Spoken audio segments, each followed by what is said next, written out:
أعوذ بالله من الشيطان الرجيم بسم الله الرحمن الرحيم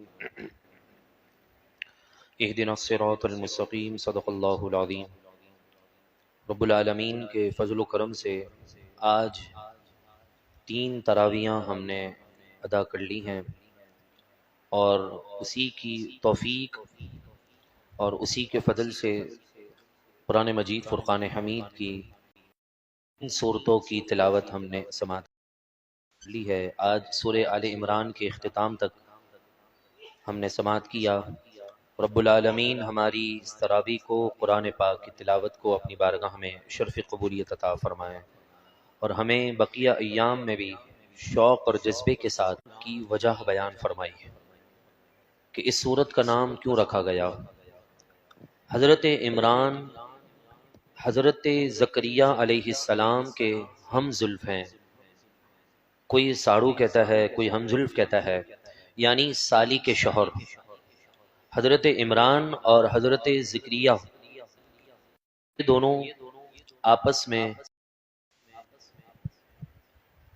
ان کی زوجہ آپس میں دونوں بہنیں تھیں، اور یہ خاندان بڑا ہی نیک خاندان تھا، انبیاء کا خاندان شمار کیا جاتا تھا۔ تو حضرت عمران کی زوجہ نے کہ میری زوجہ نے اتنی بڑی قسم کھا لی کہ جو میرے پیٹ میں ہے وہ بیت المقدس کے لیے آزاد ہے۔ تو آپ نے کہا کہ یہ تم نے کیا کیا، تمہیں اتنی بڑی قسم نہیں کھانی چاہیے، کیا پتا تمہارے یہاں بیٹی پیدا ہو جائے۔ خدا کی قدرت کہ جب حضرت عمران کے یہاں اولاد ہوئی تو وہ لڑکی تھی جس کا نام مریم تھا، جو حضرت عیسیٰ علیہ السلام کی والدہ ہیں۔ اب یہ جب ہو گیا تو آپ نے اسے بیت المقدس کے لیے آزاد کر دیا۔ لوگوں نے کہا کہ اتنا عالی خاندان ہے، اتنی بڑی قسم ہے، لہذا اس عورت کے مقدر میں بیت المقدس کی خدمت ہے، اس کو بیت المقدس کے لیے وقف کر دیا جائے۔ ہماری مساجد کے اندر آپ نے دیکھا ہوگا علاقوں میں عموماً حجرے بنے ہوتے ہیں امام صاحبان مؤذنین کے لیے، جسے ہم محراب بھی کہہ سکتے ہیں، حجرہ بھی۔ حضرت امرخلی کی جو اجازت تھی وہ صرف حضرت زکریا ہی دے سکتے تھے، اس کے علاوہ کوئی بھی حضرت مریم کے اس حجرے میں داخل نہیں ہو سکتا، ہاں یہ کہ حضرت زکریا کسی کو اجازت دے دے۔ اس وقت آپ چھوٹی تھیں، پردے کا کوئی معاملہ بھی نہ تھا، حضرت زکریا آنا جانا، حضرت زکریا کا گھر اتنا معزز گھر سمجھا جاتا تھا کہ کوئی آنکھ اٹھا کر بھی اس کی طرف نہیں دیکھتا تھا، تو اندر جانا تو بہت دور کی بات تھی۔ اب نہ تو وہاں کوئی کھانا لے کر آ سکتا، نہ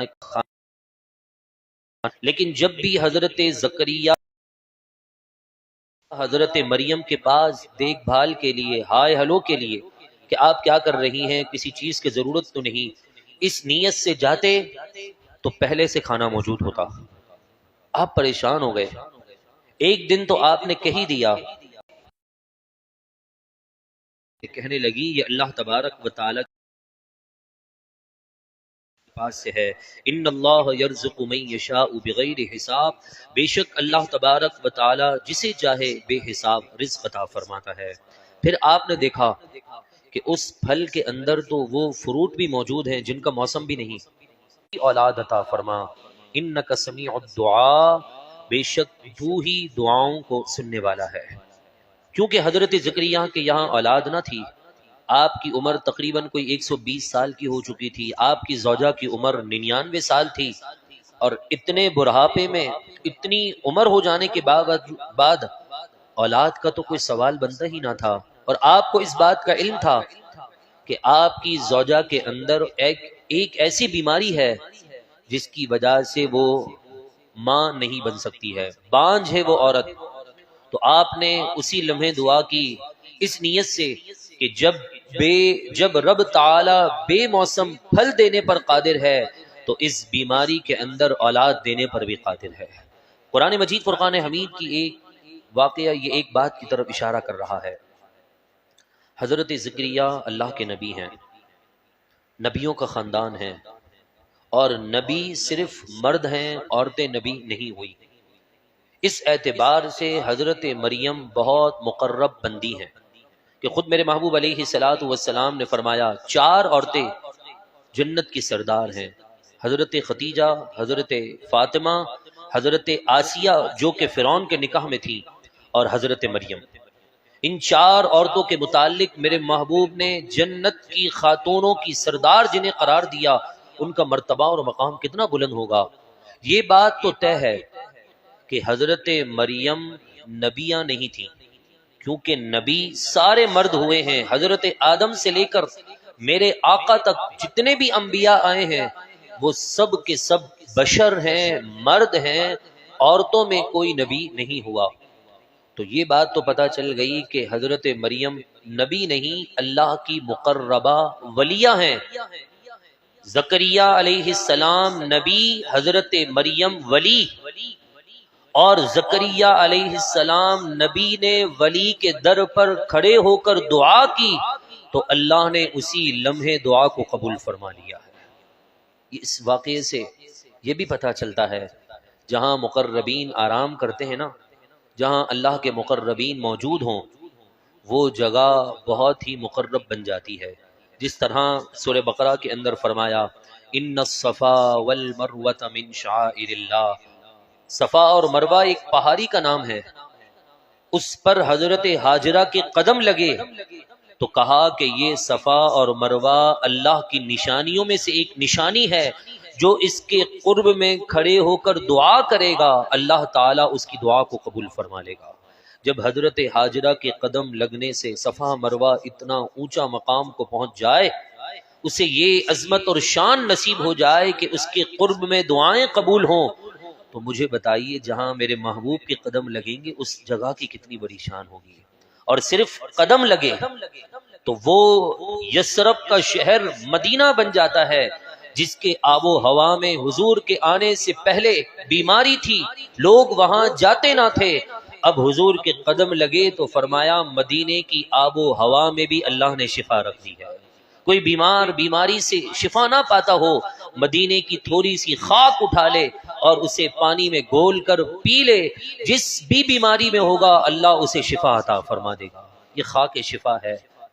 رسول اللہ کے قدم جس جگہ لگ جائیں وہ شفا بن جائے، تو جسے خود میرے محبوب فرما دیں کہ یہ تو میرے کلیجے کا ٹکڑا ہے، اس فاطمہ کی کتنی بڑی شان ہوگی۔ وہ مقام، وہ حصہ جو آج مدینہ منورہ میں قبر انور پر، قبر انور میں حضور کے جسم اقدس سے ملا ہوا ہے، ہمارے علماء فرماتے ہیں وہ عرش معلی سے افضل ہے۔ وہ زمین کا حصہ عرش معلی سے افضل اس لیے بنا کہ وہ رسول اللہ کے جسم مقدس سے ٹچ کیا ہوا ہے، تو جسے خود میرے محبوب اپنے کلیجے کا ٹکڑا کر دے، کہہ دیں ان کے وسیلے سے جو بھی دعا مانگی جاتی ہے حضور بھی قبول فرماتے ہیں، اللہ بھی قبول فرما لیتا ہے۔ قرآن مجید فرقان حمید اگلی ہی آیتوں میں حضرت فاطمہ الزہرا رضی اللہ تعالی عنہا اور اہل بیت کی شان کو اس انداز میں بیان فرما رہا ہے۔ سورہ آل عمران آیت نمبر 61، فمن حاجک فیہ من بعد ما جاءک من العلم، جب یہودی اور عیسائی، خاص طور پر عیسائیوں کا وفد رسول اللہ کے پاس آ کر کہنے لگا کہ آپ بتائیے آپ کا حضرت عیسیٰ کے متعلق کیا نظریہ ہے، تو آپ نے کہا کہ یہ اللہ کے بندے ہیں، روح اللہ ہیں، بغیر باپ کے ہیں، اللہ نے انہیں کن سے پیدا کیا ہے۔ تو حضرت عیسیٰ علیہ السلام کے اس وقت کے ماننے والے عیسائی لوگ کہنے لگے یہ کیسے ہو سکتا ہے کہ کوئی بن باپ کے پیدا ہو جائے، یہ تو کوئی ناممکن سی بات ہے، آپ محال باتیں کر رہے ہیں۔ تو اللہ کے محبوب علیہ الصلوۃ والسلام نے فرمایا بتاؤ پھر آدم کا رب کون ہے، آدم کی ماں کا نام کیا ہے؟ وہ لاجواب ہو گئے۔ پھر قرآن کی آیت کا نزول ہوا، فرمایا ان مثل عیسیٰ عند اللہ، بے شک حضرت عیسیٰ علیہ السلام کی مثال اللہ کے نزدیک کمثل آدم، حضرت آدم کے مثل ہے۔ جس طرح وہ بن ماں باپ کے ہیں تو عیسیٰ بن باپ کے پیدا اللہ نے پیدا فرمایا ہے۔ کن فیکون، وہ کن فیکون سے پیدا ہو چکے ہیں۔ تو یہ بڑے جھگڑنے لگے اور کہنے لگے کہ نہیں ایسا نہیں ہو سکتا، ہم نہیں مانیں گے۔ تو ٹھیک ہے ایک کام کرتے ہیں، مباہلہ کر لیتے ہیں، اور مباہلہ کہتے ہیں کسی میدان میں جمع ہونا اور ایک دوسرے کے اوپر رب کی لعنت اور رب کے عذاب کو دوسرے گروہ کے لیے واجب کی دعا کرنا کہ یا اللہ میں حق پر ہوں، میری جیت فرما اور اسے برباد کر دے، وہ بھی اسی طرح دعا کریں گے کہ میں حق پر ہوں، اس والے گروہ کو برباد کر دے۔ تو عیسائیوں نے کہا کہ ہم مباہلہ کرتے ہیں اور دیکھ لیتے ہیں کون سچا ہے اور کون جھوٹا ہے۔ تو رسول اللہ صلی اللہ علیہ وسلم نے فرمایا ٹھیک ہے، ہم مباہلے کے لیے تیار ہیں، جگہ فکس کر لیتے ہیں، میدان فکس ہو جاتا ہے، تم اپنے خاندان کے افراد کو لے آؤ، میں اپنے خاندان کے افراد کو لے آتا ہوں، تم اپنے گھر کے بچوں کو لے آؤ، میں بھی اپنے گھر کے بچوں کو لے کر آتا ہوں، تم اپنے گھر کی خواتین لے آؤ، میں بھی اپنے گھر کی خواتین لے آتا ہوں، اور وقت مقررہ پر ہم میدان میں جمع ہوں گے اور ایک دوسرے کے خلاف دعا کریں گے، جو سچا ہوگا وہ وہاں سے جو ہے جیت کر جائے گا، اور جو غلط ہوگا رب کا عذاب اس پر نازل ہو جائے گا۔ وقت مقررہ پر رسول اللہ صلی اللہ علیہ وسلم ایک ہاتھ میں امام حسن، دوسرے ہاتھ میں امام حسین کو اور پیچھے خاتون جنت اور مولائے کائنات کو لے کر میدان میں پہنچتے ہیں۔ جب عیسائیوں نے دیکھا کہ ننھے ننھے بچوں کے چہروں پر وہ رونق ہے کہ اگر یہ پہاڑ کے ہٹنے کی دعا کر دے تو اللہ پہاڑ کو اپنی جگہ سے ہٹا دے، تو عیسائیوں نے بھلائی اسی میں سمجھی کہ ہم سرنڈر ہو جاتے ہیں اور مباہلہ نہیں کرتے۔ جیسے ہی انہوں نے آ کر یہ کہا کہ ہم مباہلہ نہیں کریں گے، آپ جیسا کہتے ہیں مان لیتے ہیں، ٹھیک ہے، آپ کے نظریے کے مطابق عیسیٰ علیہ السلام کن فیکن کی پیداوار ہوں گے، اللہ نے انہیں کن سے پیدا کیا ہوگا، مگر ہم مباہلہ نہیں کرتے۔ بس یہ پلٹے۔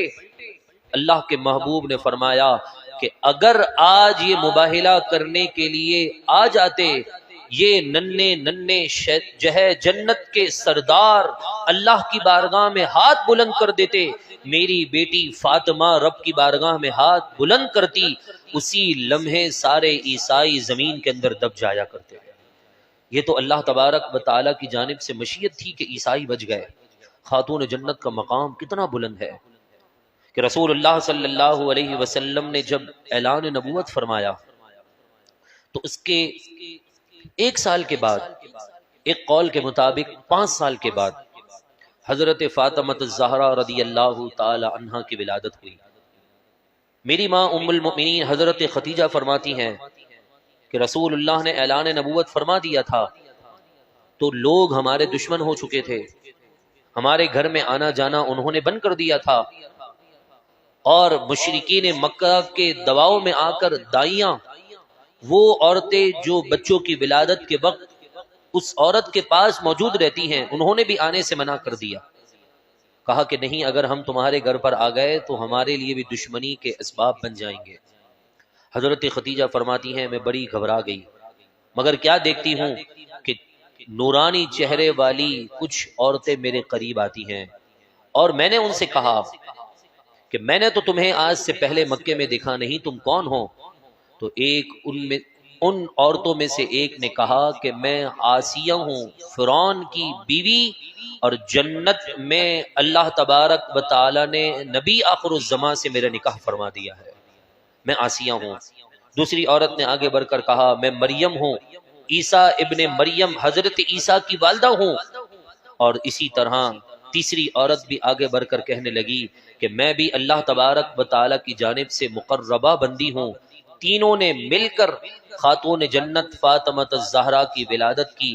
حضرت ختیجہ فرماتی ہیں جب میرے پیٹ میں میری یہ شہزادی تھی تو مجھے جنت کی خوشبو آیا کرتی تھی، ایسی مہک آتی تھی کہ جس کی خوشبو میں نے نہ آج سے پہلے کبھی پائی اور نہ پھر اپنی اس بیٹی کے دنیا میں آ جانے کے بعد پائی تھی، ایسی جنت کی خوشبو مجھے آیا کرتی تھی۔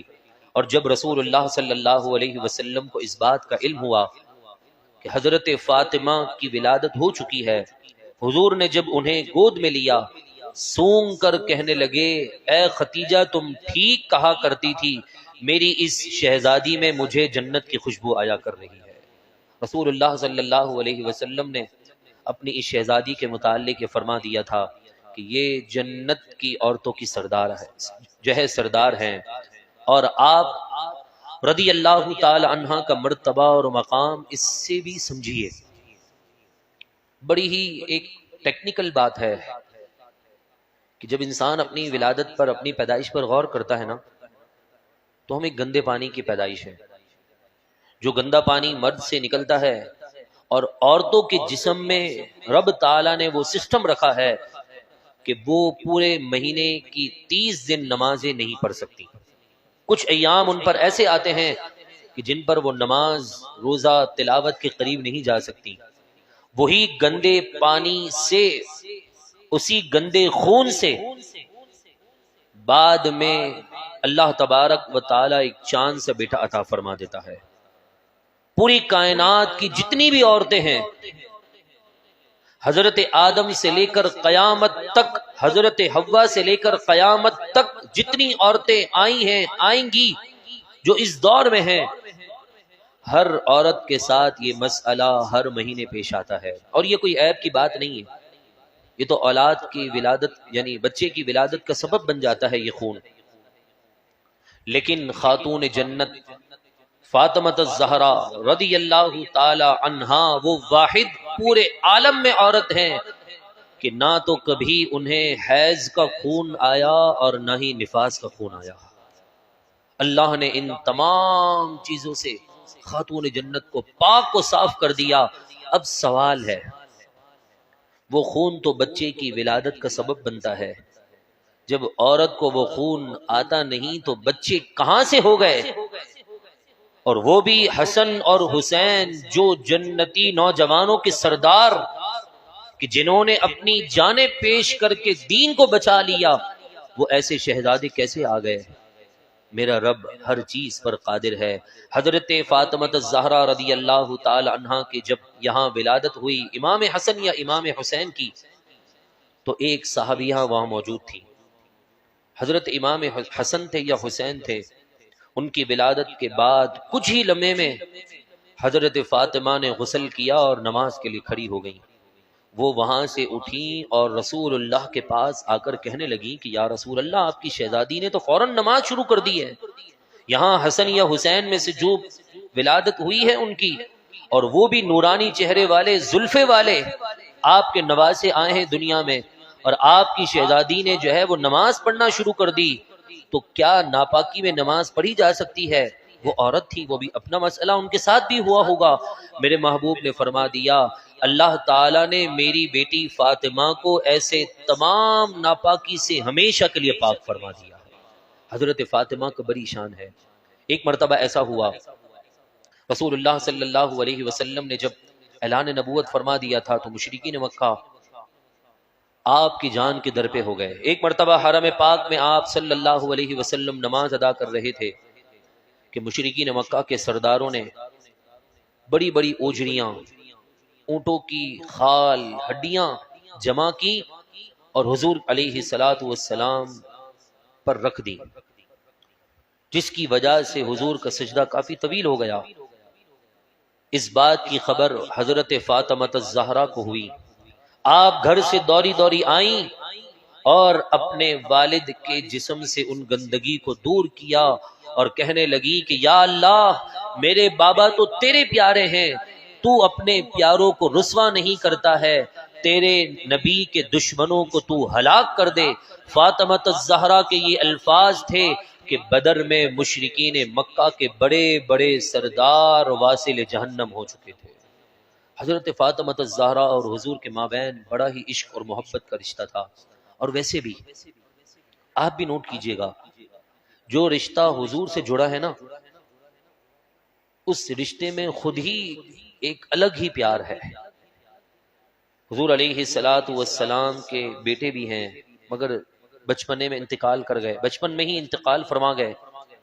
شہزادیاں ہیں، دو حضرت عثمان کے نکاح میں ہیں، ایک حضرت علی کے نکاح میں۔ حضور کا اور بیٹیوں کا رشتہ رہا تو آپ دیکھیے گا، ماں کی بنسبت باپ کو بیٹیاں سب سے زیادہ پیاری ہوتی ہیں، اور ماں کو لڑکے پیارے ہوتے ہیں۔ عموماً اس کا الٹ بھی ہو جاتا ہے، مگر اکثر مشاہدہ یہی ہوا ہے کہ باپ کو بیٹیاں، بچیاں بہت پیاری ہوتی ہیں، اور بیٹے اور بیٹی میں پیار بھی زیادہ باپ کے لیے لڑکیوں کے اندر ہوتا ہے۔ یہ اللہ تبارک و تعالیٰ کی جانب سے قدرتی عمل ہے۔ وہ جو حضور کا رشتہ بنا تھا، اس کی وجہ سے یہ محبت کا رشتہ اب تک جاری ہے۔ اور پھر رسول اللہ صلی اللہ علیہ وسلم کہ یہ شہزادی کی عادت کریمہ کیا تھی۔ آپ جب بھی کھانا بناتی، اپنے بچوں کو جھولا دیتی، بچوں کو دودھ پلاتی، ان کی تربیت کرتی، زبان پر قرآن پاک کے الفاظ جاری ہوتے تھے، قرآن کی تلاوت کیا کرتی رہتی تھی۔ ایک مرتبہ حسنین کریمین کو آپ سلا رہی تھی اور قرآن کی تلاوت فرما رہی تھی کہ اچانک رسول اللہ صلی اللہ علیہ وسلم شہزادی کونین کے گھر میں داخل ہوئے اور دیکھا کہ میرے نواسوں کو میری پیاری شہزادی سلاتے ہوئے قرآن پڑھ رہی ہے۔ آپ کھڑے ہو کر قرآن کی تلاوت سنتے رہے اور کہتے رہے کہ اللہ تعالیٰ نے تجھے کتنی پیاری آواز دی ہے اے فاطمہ، اور اس قرآن کی تلاوت کی برکت سے اللہ تعالیٰ نے امام حسن اور امام حسین کو بھی قرآن سے والہانہ محبت عطا فرمائی تھی۔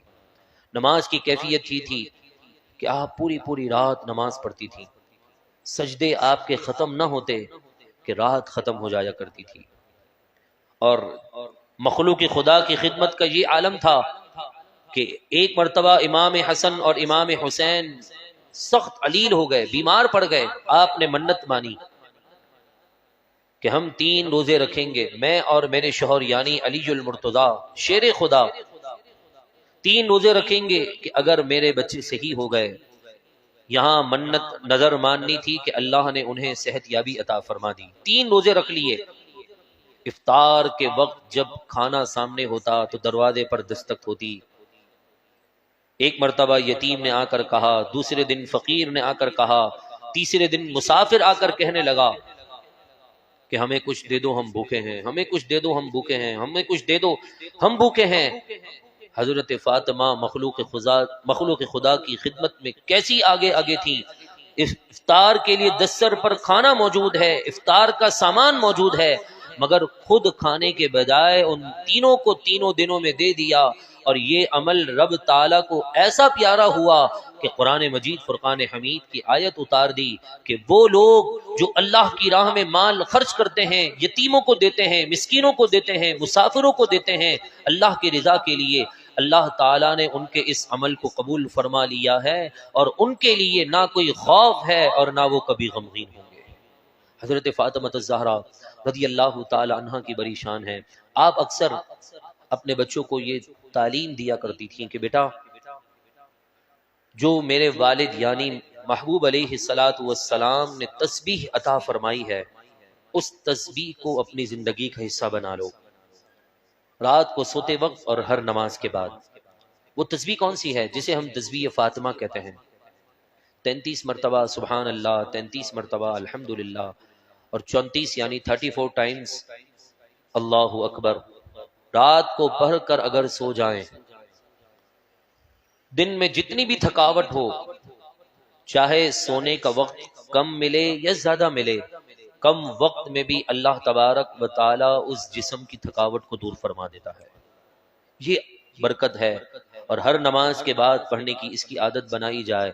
اور پھر ایک اہم وظیفہ جو ہمارے اسلاف نے بیان کیا ہے، کسی کام میں رکاوٹ ہو یا کوئی کام نہ بن رہا ہو تو روزانہ مغرب کے بعد یا نماز تہجد کے وقت 2 رکعت سیدہ خاتون جنت فاطمہ الزہرا رضی اللہ تعالی عنہا کے ایصال ثواب کے لیے پڑھ لیے جائیں۔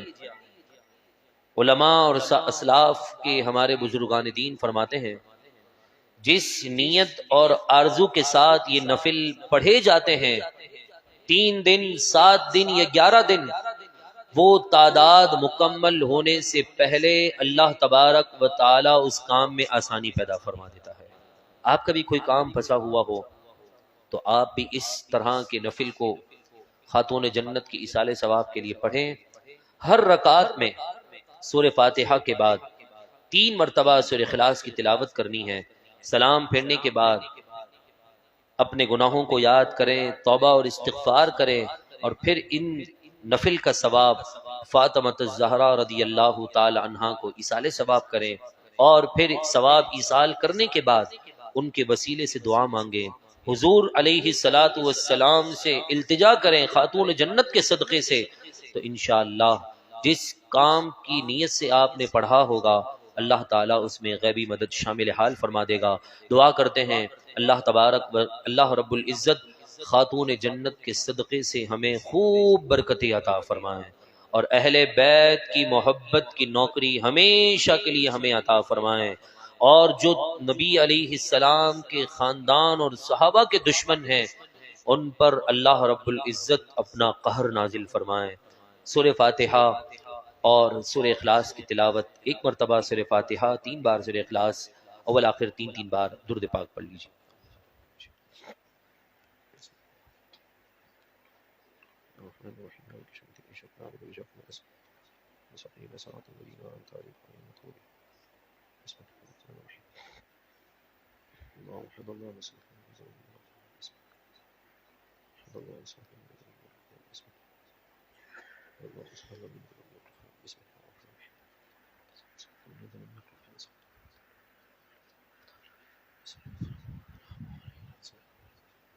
الحمد للہ رب العالمین والعاقبۃ للمتقین والصلاۃ والسلام علی سید الانبیاء والمرسلین۔ مولا کریم یا ارحم الراحمین، سورہ فاتحہ، سورہ اخلاص، اور جن جن خوش نصیبوں نے آج کی مبارک رات کے لیے قرآن پاک کے تحفہ ایصال ثواب کے لیے بھیجا ہے، مولا سب تیرے کرم ہے، تیرا فضل ہے، اپنی بارگاہ میں شرف قبولیت عطا فرما۔ عقائد و جہاں صلی اللہ علیہ وسلم، تمام انبیاء، تمام صحابہ، خلفائے راشدین، اشرائے مبشرہ، تمام کاملین بزرگان دین، بالخصوص خاتون جنت فاطمہ الزہرا رضی اللہ تعالی عنہا کی بارگاہ میں پیش کرتے ہیں، قبول اور منظور فرما۔ مولا کریم تمام صحابہ، اہل بیت، تابعین، تبع تابعین، صدیقین، شہداء، صالحین، بالخصوص حضور غوث اعظم، تمام کاملین بزرگان دین، اعلی حضرت مفتی اعظم ہند، علماء و مشائخ، تمام غازیان اسلام، 1 سال قبل لاہور کی سرزمین پر ان مبارک ایام میں حضور کی عزت اور ناموس کے لیے جن جن خوش نصیبوں نے جام شہادت نوش کیا، رمضان کی مبارک راتوں اور دنوں میں، مولا ان تمام مجاہدین ناموس رسالت کی بارگاہ میں پیش کرتے ہیں، قبول فرما۔ خصوصاً امیر المجاہدین کی بارگاہ میں پیش کرتے ہیں، قبول فرما۔ یا ارحم الراحمین، جتنے یہاں پر دوست احباب، بھائی بہن موجود ہیں، جن جن کے عزیز اقارب، بہنوئی، والدین میں سے، عزیز و اقارب میں سے جو مولا کریم ایمان کی حالت میں چلے گئے، سب کی روحوں کو ایصال کرتے ہیں، قبول اور منظور فرما۔ خصوصاً دعا کریں ہمارے خادم قرآن محمد اویس قادری اشرفی بھائی کہ پچھلے سال ان کی بہنوئی کا انتقال ہوا، ان کی روح کو ایصال کرتے ہیں، قبول اور منظور فرما۔ مولا خاتون جنت کے صدقے سے مولا ہر بیمار کو شفا عطا فرما، پریشان حالوں کی پریشانیاں دور فرما، تنگ دستوں کی تنگ دستیاں دور فرما۔ مولا کریم سارے مقروضوں کو قرض سے نجات عطا فرما۔ آج کی مانگنے کی رات ہے، اے اللہ ہم تجھ سے تیرا فضل کا سوال کرتے ہیں، تجھ سے تیری رحمت مانگتے ہیں، تجھ سے تیری رضا کا سوال کرتے ہیں۔ اپنے محبوبین خصوصاً خاتون جنت کے صدقے سے اپنی رضا والے کام کرنے کی توفیق عطا فرما، ناراضگی والے کاموں سے ہمیشہ دور رہنے کی توفیق عطا فرما۔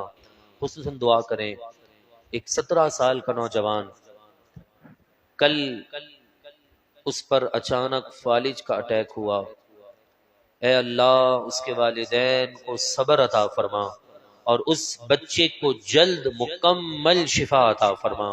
یا ارحم الراحمین ہمیں بھی ہر بیماری سے، پریشانی سے، تکلیف سے، رنج و الم، دنیاوی غم سے ہمیشہ کے لیے محفوظ فرما۔ قرآن کی تلاوت اچھے انداز میں کرنے کی توفیق عطا فرما۔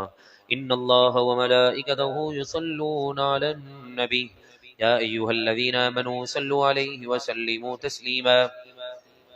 اللهم صل على سيدنا ومولانا محمد معدن الجود والكرم وآله وصحبه وبارك وسلم۔ جب دم واپسی ہو یا اللہ لب ہو